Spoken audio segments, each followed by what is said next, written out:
says, yeah, me too. That's not a nicety. That is a nervous system shift. And that's what peer support gives us. And it matters more than we're allowed to admit as trauma therapists. Hi, I'm Jenny Hughes, founder of the Brave Trauma Therapist Collective. And this month, we've been talking about what it means to be human as a trauma therapist and not just behind closed doors, right? Because for Mental Health Awareness Month, which happens every May, we are spotlighting our mental health too, okay? For this week's video, we are going to bring the focus to something that I know has saved so many of us more times than we can count: peer support. Now, I know when I say peer support, I'm not talking about forced check ins or support group voice. You know that one, where everyone's nodding politely, everyone says everything's just fine, but no one's being really real. Yeah, I'm actually talking about the kind of connection where you can let your shoulders drop, take a breath, and stop performing like you've got it all together, because none of us do. We're all human. Peer support, actual human mutual support, is mental health care, especially for trauma therapists. And there's a real physiological shift that happens when someone else gets it.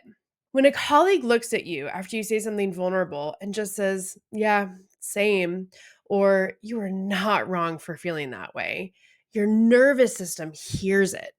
It registers that as safety.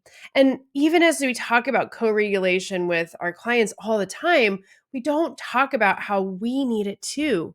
We need those mirror neurons to kick in to soften the isolation so that your body, your actual body, settles down.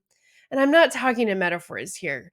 This is exactly how we downshift out of high alert mode. And when it comes from someone who's also in the work, not just analyzing it from the outside, that is when it really lands, because it's someone who actually gets it. And can I just say, we have been so conditioned as trauma therapists to hold space that we often don't recognize when we need space. We think, oh, but I'm the strong one. I'll deal with it later. How many times have you said that? I should be able to handle this. And we're damn good at faking it. You know the face, nodded, grounded, validating, all while quietly dying and falling apart inside. But our nervous systems know when we're faking safety versus feeling it. And peer support, the kind where someone really sees you, is often what can make it or break it. Now, let me tell you a real story from inside of the Brave Trauma Therapist Collective. We had a longtime member return recently to our asynchronous consultation space. And this is totally normal. People come and go based on the season of life that they're in. No one's expected to stay on all the time, especially not in Brave. And when she came back, she said something that stopped me in my tracks. She said, I am here because I finally decided that I don't have to pretend that I'm better off figuring out these complex cases alone. Whew, that. She then shared a super complex clinical question, something layered, nuanced, and within hours, a flurry of support. It took me a while to get through all of the messages just to be able to give her my 2 cents, which really weren't even needed at that point. And our members in Brave, her colleagues, they didn't just give her answers, they offered her presence. They said, you are not the only one. They said, you're asking the right questions. This is a really tough case.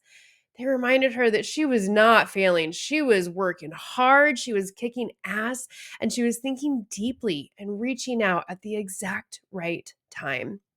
They also shared a number of cat photos and stories too. And that's what peer support does. It doesn't erase the hard, but it makes it survivable and relatable. If you've stepped back from your peer community lately, I want you to know it doesn't mean that you're disconnected or kicked out or can't return. It just means your system did what it needed to do at that time. And what matters is that you know that you can come back, that you can return and be received. And that's what we practice inside of Brave. And what I want for all of us: a relationship with support that doesn't rely on constant output, tit for tat, but one that welcomes us when we're ready to reach. Now, let's just pause here for a moment. If your body's reacting, if you feel softer or maybe heavier, or even like you need to just stop and take a breath, it is not random. That's your nervous system finally getting something that it has really, really needed. Because this isn't just information that you're listening to, this is about you, your story, your nervous system, your capacity, your pain, and your right to not carry it all alone. If part of you feels tender or even suspicious, hearing me say that peer support is a form of mental health care, I hear that because we have been taught to be the steady ones, the regulated ones, the boundary having, co regulating, emotionally available ones. And we've also been burned in a lot of therapist spaces. We're not taught that we get to be held, right? We're taught that if we reach out, we're going to get hit. So, if right now you're feeling something rise up, maybe some resistance, grief, or that old familiar voice whispering, you should be able to figure this out on your own, I just want to say that voice is learned. It doesn't have to be your truth. And it's okay if you're not ready to flip that switch today. I get it. But just notice the part of you that maybe does want a little bit more. Some more support, more connection, more space to be human while still being really good at what you do. That is what peer support makes possible. So here's a question I want to leave you with. What's one moment when peer support helps you feel like you again? Not when someone gave you a brilliant intervention idea, but when someone said, I see you. I've been there. You are not wrong for feeling this. That is the moment that I'm talking about, and that's the moment that matters. And this week, I'm inviting you to share it as part of our hashtag Being Human as a Therapist challenge. You can post a short reflection, a screenshot of a message that helped you breathe again, or just one sentence. Peer support helped me remember I'm not broken. Whatever it is, make sure to tag us at Brave Providers and use the hashtag Being Human as a Therapist so we can all see it and all celebrate it together. If you're not ready to post, no worries, it's all good.